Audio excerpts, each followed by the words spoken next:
The first European settlers in Australia came from Britain.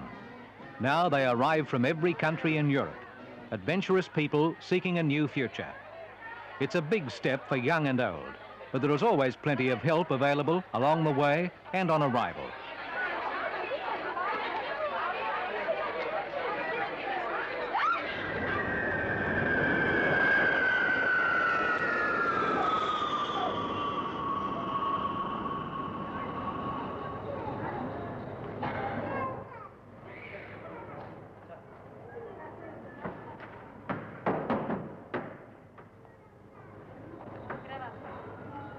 Formalities on arrival concern health, quarantine and customs, and are strict and simple. Before leaving, it is necessary to have a health check and obtain an international vaccination certificate. Every traveller must also have a valid passport. These and any other essential entry documents should be kept in a safe place, handy for checking when required. All luggage has to be examined by customs, so it's important for everyone to know about Australian customs regulations before departure. There are some things you cannot bring into the country. Goods such as cheese, sausages, vegetables, seeds and plants are not permitted, and regulations are very strict. These quarantine restrictions prevent some crop and animal diseases that do not exist in Australia being introduced. Such as meat, plants or seeds. Leaflets are available at immigration centres to tell newcomers what products cannot be brought into the country. But don't worry, most national foods can be bought in Australian shops.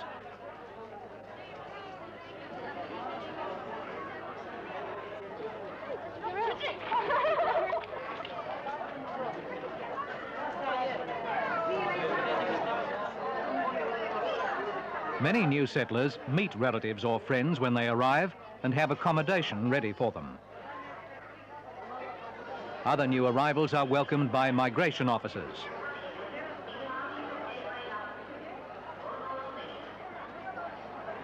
Good afternoon. My name is Ratton. I'm officer of the Immigration Department. My wife. How do you do? Two boys. Hello.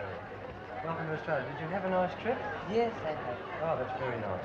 And would you like to come with me? We have a bus waiting.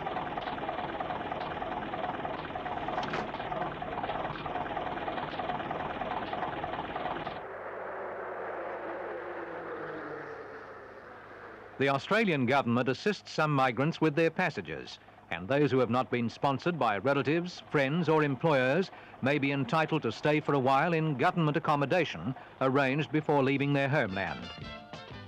Most of these people move into a government migrant hostel and quickly settle into comfortable quarters. In most instances, you do not pay for food and accommodation until the head of the family has started work. These arrangements are explained before departure and discussed again after arrival.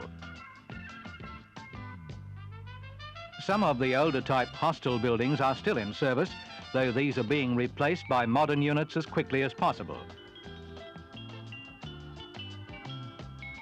Government hostels for migrants provide more than just accommodation and food. They also have services to help newcomers settle into the community. For instance, at all hostels there are classes where they may learn or improve their English. He's a bricklayer. He's a bricklayer.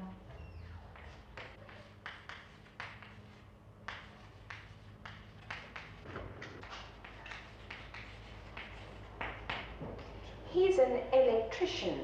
He's an electrician. He's an electrician. He's an electrician. He is an electrician. He's an electrician. What's your job? I'm a builder. What's your job? I'm a computer operator. There are employment officers to advise and assist new settlers to find suitable work. About the interruption, I have already a job for you at Mackenzie and Holland at 10 o'clock next Monday.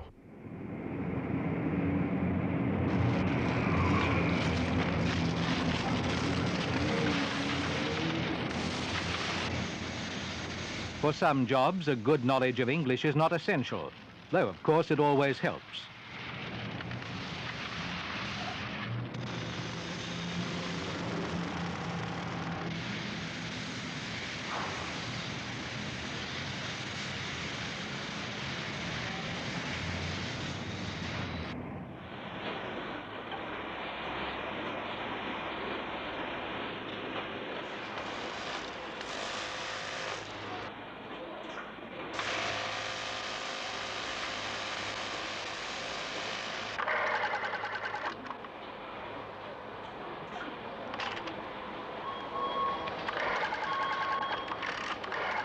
The type of work available to women varies from one area to another.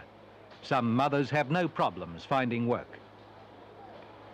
If they have children over 5 years of age, the children must attend a school.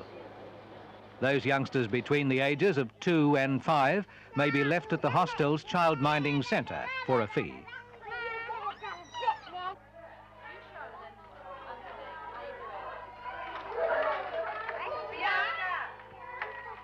As well as providing supervision and interesting and instructive activities for the children, the centre gives them a chance to begin their life in Australia among friends of their own age.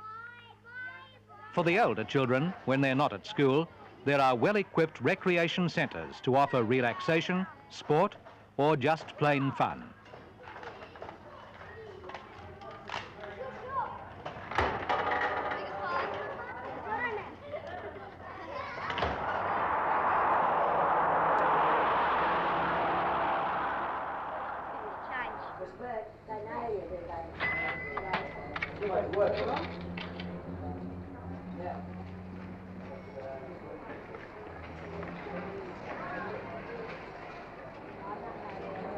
Many people who come to Australia are willing to work hard and go into business for themselves.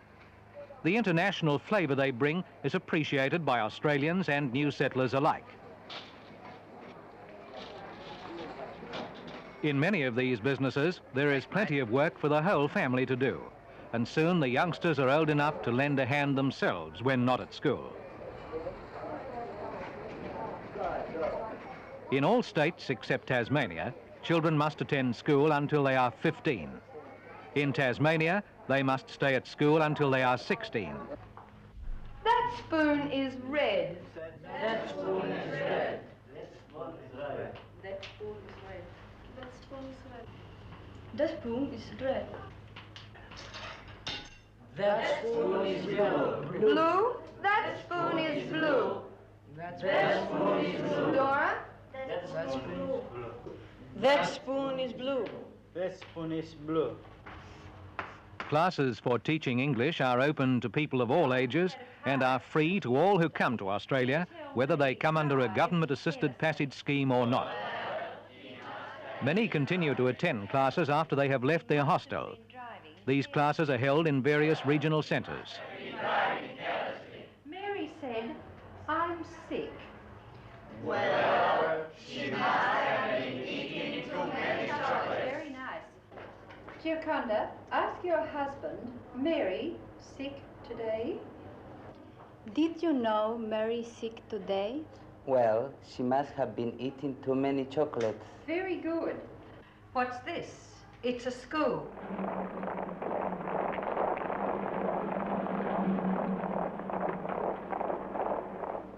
I want you to write an adverb for each one of these phrases, please. Right, you may now begin.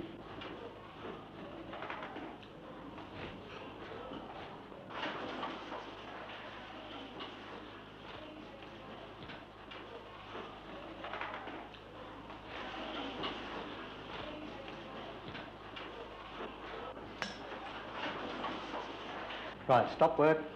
Close your books.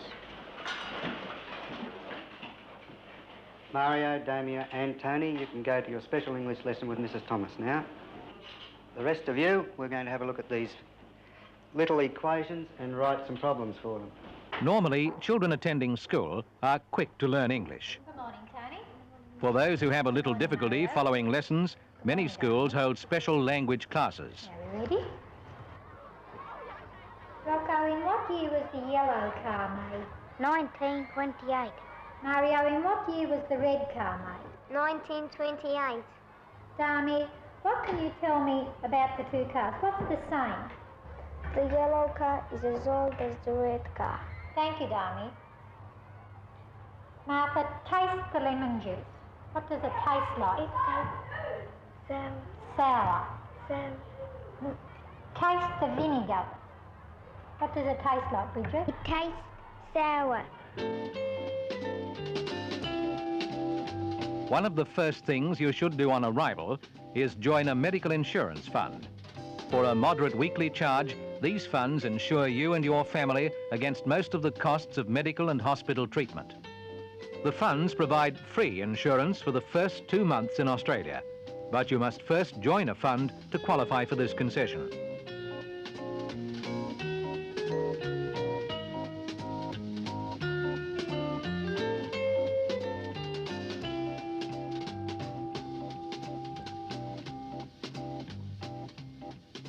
Homes are important to everyone, and government migrant hostels have experienced housing officers who are ready to assist anyone wishing to rent or buy a home.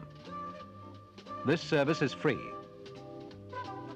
Housing officers can advise you on such things as finding a place to rent or buy, house values, negotiating mortgage loans, signing contracts, and all other details about real estate.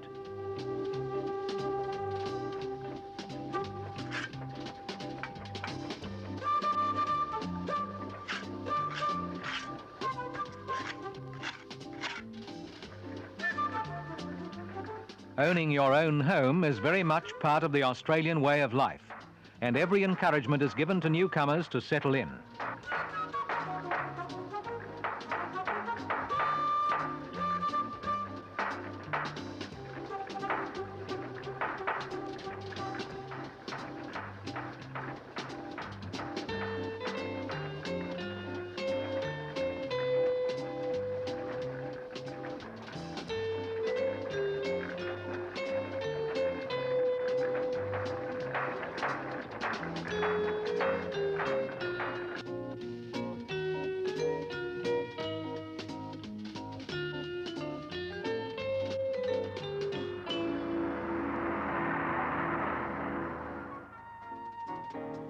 Away from the big cities, life can have many advantages, in housing, for example. Sometimes homes like these in the coastal port of Whyalla in South Australia are cheaper and easier to obtain than similar ones in big cities.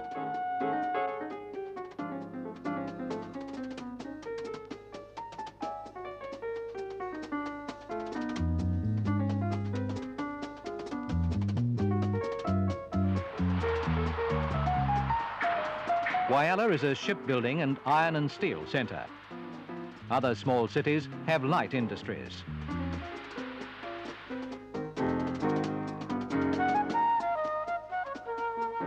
But wherever you go, there are organisations like the Good Neighbour Council to help newcomers settle into the community.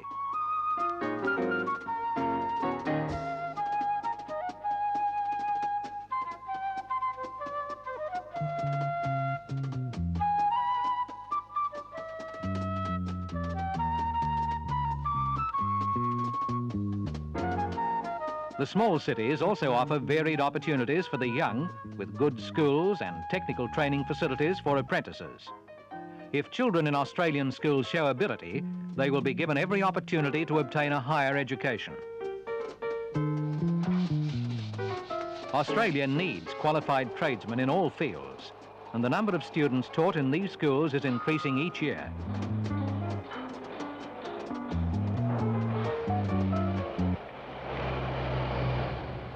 This business centre is typical of those in the main provincial cities and towns.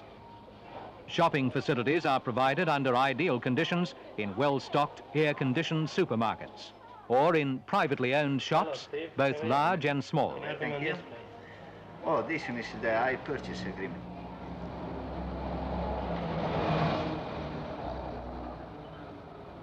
Australian banks can help too. They know that both advice and money are important. Like this bank, some have advisory officers who were once newcomers to Australia and speak several languages. Yes. Good.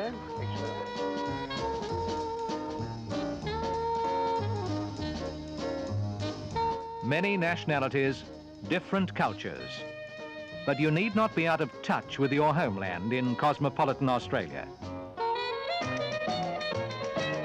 You'll find your friends at the sports ground, relaxing in one of the numerous restaurants where national dishes are served, or at one of the national clubs which have been formed throughout the country.